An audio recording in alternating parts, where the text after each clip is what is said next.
What is up, ladies and gentlemen? But most of all, you ladies out there, thanks for clicking on another episode of Break the Silence. I am your host, Cyborg.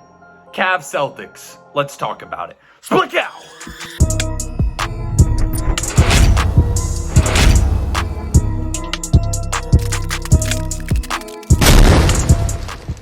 We just got done watching a dog fight of an NBA game between the Boston Celtics, my Boston Celtics, and the Cleveland Cavaliers from the state that I actually live in, of Ohio. So, I was watching this game with my roommate who's a big Cavs fan, and there's so much to look at in this game. At one point, the Celtics were up 15. At one point, the Cavs were up 14. So we saw the best and worst of both teams. So we're going to break all this down because it was truly a very entertaining basketball game to watch, as angry as it made me at times. But we're going to look at this and we're going to break down both the Cavs and the Celtics. But I want to start tonight with something a little more serious that's been on my mind. Addiction is a real thing in the world that we deal with every day. People we know, people we love, even ourselves. We deal with alcohol addictions or drug addictions or anger management addictions. The Boston Celtics are addicted to turning the basketball over, and I'm so freaking sick of watching them turn it over and over again. If I have to watch one more game where this team turns the ball over at this clip, and we're going to break this down, they had 5 travels tonight. Travels! Those are not forced by the other team. You traveled 5 times? 4 of them by one player, but we will get into all of that here in a second. First, please take a second to like and subscribe to the channel. You see we're almost at 500 subscribers, and I can't wait to get there. Appreciate all the support. We're going to keep grinding, keep talking hoops, because that's what we all love here on the Break the Silence podcast. But let's start with the Boston Celtics, because I think that this is a repeat of what we saw last year. A couple of the good things and a couple things that really worried me. Their defense looks very, very bad. So far this year, the Boston Celtics, they gave up 132 tonight, and let me see real quick the scores of their previous games. But they gave up 120 against the Bulls, 120 against the Magic, and then opening night 117 against the Philadelphia 76ers. They were the number 1 defense in the NBA last year. So they have to get that back on track if they want to be able to compete again and be the team that we thought that they were capable of being. Is Robert Williams being out the big problem on defense?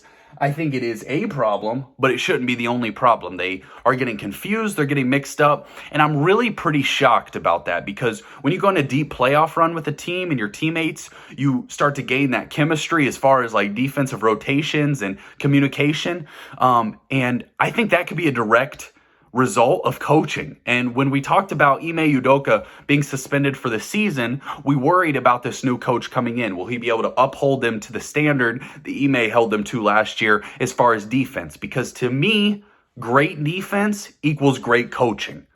If your coach emphasizes that, if he preaches it, if he holds you to a standard of defense, then your play will reflect that. You'll see people playing hard. You'll see good rotations. You'll see people fight over screens. Whatever your defensive philosophy is, that's what you'll see when you have a great coach. And I worry thus far about the Boston Celtics with their new coach. Are they going to be able to get back to the defense they played last year? Guys are putting up buckets on them. Tonight, Caris Levert and Donovan Mitchell both gave you 41, and overall, the Cavs gave you 132. Now, the Cavs are a very good team, and we're going to get into them in a second. But I want to get into this turnover thing a little bit more. Last year, and I wish I could find the numbers, in the playoffs, let me see if I have it written down, but in the playoffs last year, the Celtics, when they turned the ball over 16 or more times, lost almost every game they played. And when they took care of the basketball and turned it over less than 16 times, they almost never lost. It was like there was a set number that if they took care of the basketball, then they won basketball games. If they turned it over more than 16 times, they almost always lost. And Jayson Tatum has come out this year playing at an MVP-like level. And that's what we hoped for from the Boston Celtics, because Malcolm Brogdon has given them the boost that they hoped for off the bench. Now, one thing you got to remember about tonight, the Cavs were missing Darius Garland, and Ricky Rubio will theoretically come back later in the season. And the Celtics were missing Robert Williams, and Grant Williams was suspended tonight. So those are major rotational pieces. So those are important things when you're talking about defense, when you're talking about, communication on the floor, because you're playing with maybe a couple guys you haven't before. Now, Jaylen Brown is killing me. Jaylen Brown's killing me. He's an awesome basketball player, and yes, I root for him hard. But if I have to watch him travel in a game 4 more times again, I'm going to lose my mind.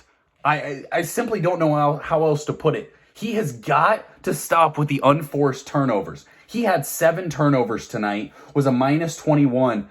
Yeah, he gave you 32 points. But man, the turnovers got to be figured out. And I was watching the Cavs broadcast because I'm in Ohio, so that's the one I had to watch. And they said the Cavs have forced 19 turnovers tonight. No, they haven't. The Celtics traveled 5 times. Jaylen Brown gave you 4. Marcus Smart gave another one.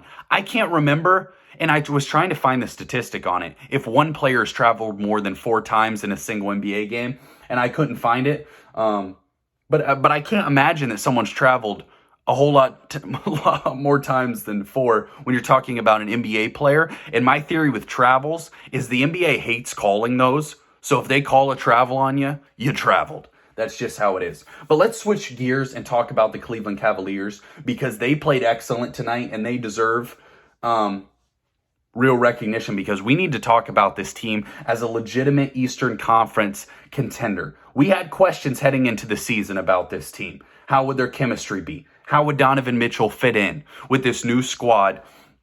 Was their bench depth enough? Were they going to have problems at the 3 position because their guards are very good, their big men are good?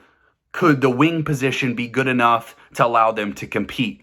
And I think it'll be interesting to see when Darius Garland comes back. Will they start Caris Levert and move him kind of to the 3 position? Or will they have Caris Levert running their second unit?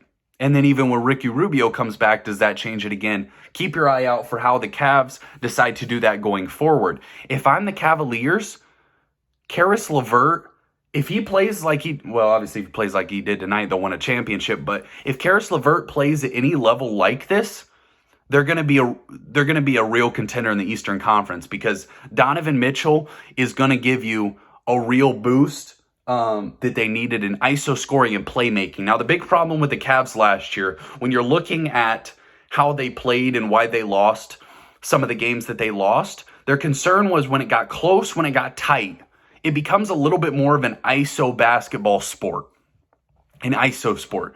And Darius Garland was their only shot creator in those moments. And Darius Garland, yes, was an all-star, yes, was a great player, but it put so much pressure on Darius Garland to create for everyone else on the court that it kind of led to them losing some of those games. When you bring in a guy like Donovan Mitchell, who can now take some of the pressure off Darius Garland, and Darius Garland can then set up Mitchell or set up his other players, you're talking about an offense that could be deadly in clutch situations, deadly throughout the entire game, but especially in those late game situations that are really difficult and really important in the NBA, because so many games come down to those last few minutes. So if the other big question I had was, will Evan Mobley take a step forward? And I'm hoping that's the case, because Evan Mobley is one of my favorite young players. Tonight he had 19 and 10 on 12 shots. That's pretty solid. We'll take it. Now, the thing you got to remember about Caris Levert is there are 4 guys that I can think of that are truly Celtics killers, meaning that every time they play the Celtics, they just seemingly play the best game of their career. Caris Levert had 51 in Brooklyn a couple years ago when he played against the Celtics. Luka Doncic, every time he plays the Celtics, hits a game winner. Evan Fournier and Tyler Hero, especially in the bubble. So there are guys that are specifically play really well against the Boston Celtics, and Caris Levert is one of those guys.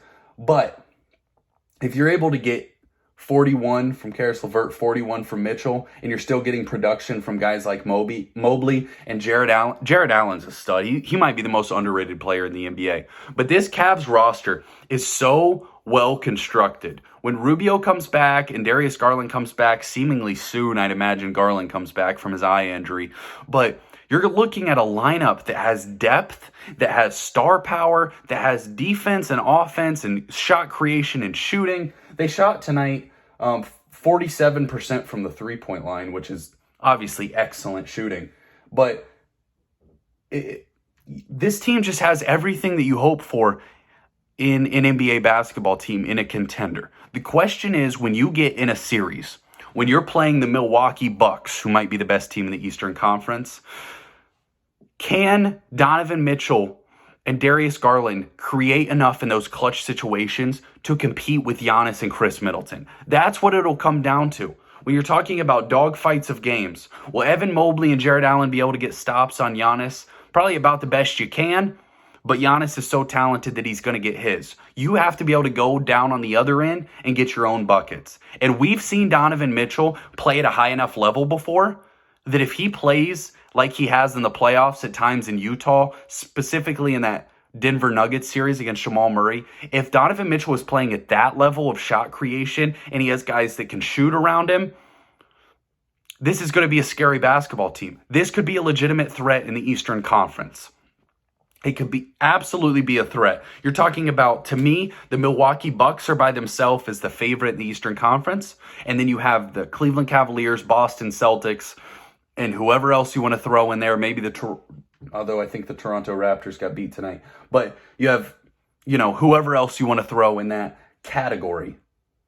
So keep your eyes open for the Cavs. Keep your eyes open for the Celtics, what we do going forward.